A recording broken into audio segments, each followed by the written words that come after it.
Alors, dans cet exercice, on me demande tracer un parallélogramme ABCD tel que AB égale 7 cm, BC égale 8,5 cm et l'angle ABC égale 50 degrés. Alors, avant de commencer, avant de commencer de tracer directement la figure, on fait toujours un croquis, ce qui permet comme ça de bien visualiser et de ne pas se tromper. Donc, on fait à main levée globalement un parallélogramme, même s'il est faux, ce n'est pas très grave. Ça vous donne un ordre d'idée. Et je lui donne les lettres. A, il s'appelle B, C et D. C'est ce qu'on m'a dit dans l'énoncé.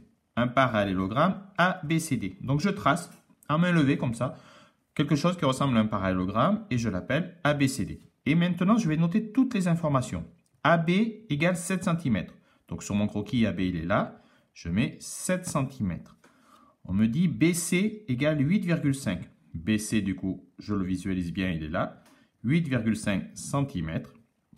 Et on me dit que l'angle ABC, sur mon croquis, l'angle ABC, c'est ça. ABC, ça fait 50 degrés. Voilà, grâce à ça, j'ai tout ce qu'il faut pour commencer à bien dessiner sans me tromper dans l'ordre. Voilà, donc commencez toujours par un petit croquis. Maintenant, on va y aller. Donc, j'ai cette figure qui doit ressembler à quelque chose près à ça. Et surtout, j'ai bien les informations. Donc, je vais commencer par ce côté. C'est le plus simple. Je vais faire AB. AB égale, on me dit 7 cm. Donc, je prends ma règle. Je pars de 0.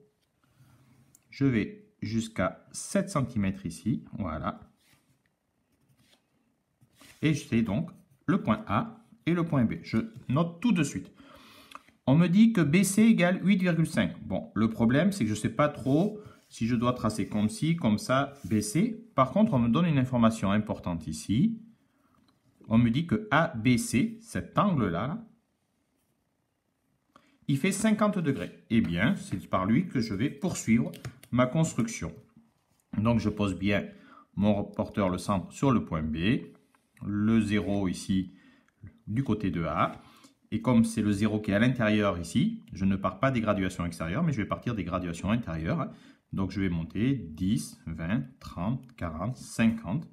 Je fais une petite marque ici. Et du coup, maintenant, je vais pouvoir tracer ma demi-droite du côté BC. Et par contre, je vais prendre maintenant ma mesure de 8,5. Donc, je me mets là. Et je vais même devoir la prolonger, parce que je ne suis pas allé assez loin.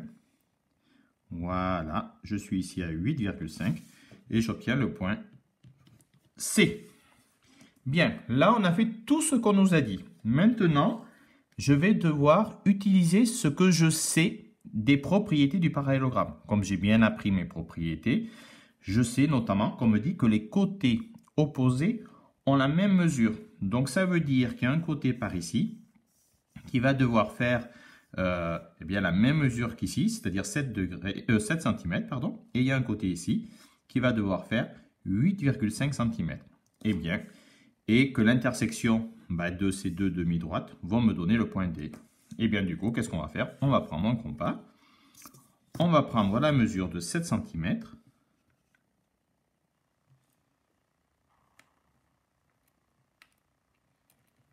hop, je resserre un peu mon compas, voilà.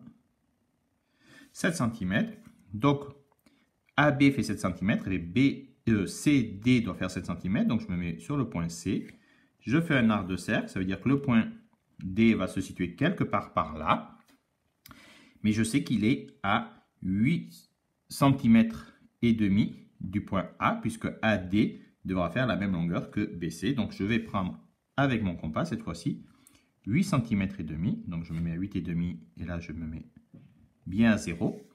Et je vais me mettre sur le point A. Et je vais obtenir ainsi le point D,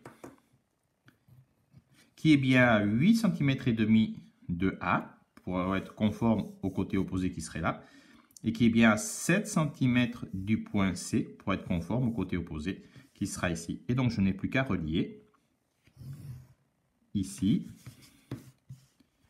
et ici. Voilà. Et j'ai obtenu ainsi, Je peux même marquer, si vous voulez, ici 50 degrés, parce que je l'ai construit. Je peux marquer ici 7 cm. Je peux marquer ici 8,5 cm.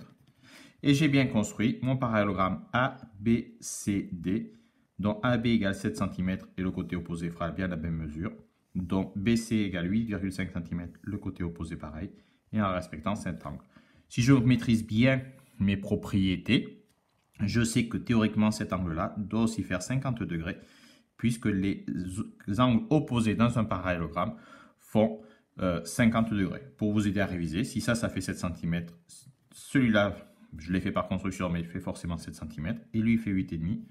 Eh bien, ici, on a 8,5 cm, puisque les côtés opposés d'un parallélogramme sont de même mesure. Voilà, c'est pour ça qu'il faut bien connaître ses propriétés. C'est grâce à ça que je pourrais construire. On va faire tout à l'heure un autre exemple avec d'autres dimensions données et en utilisant d'autres propriétés du parallélogramme. Mais voilà, cette vidéo exemple est terminée.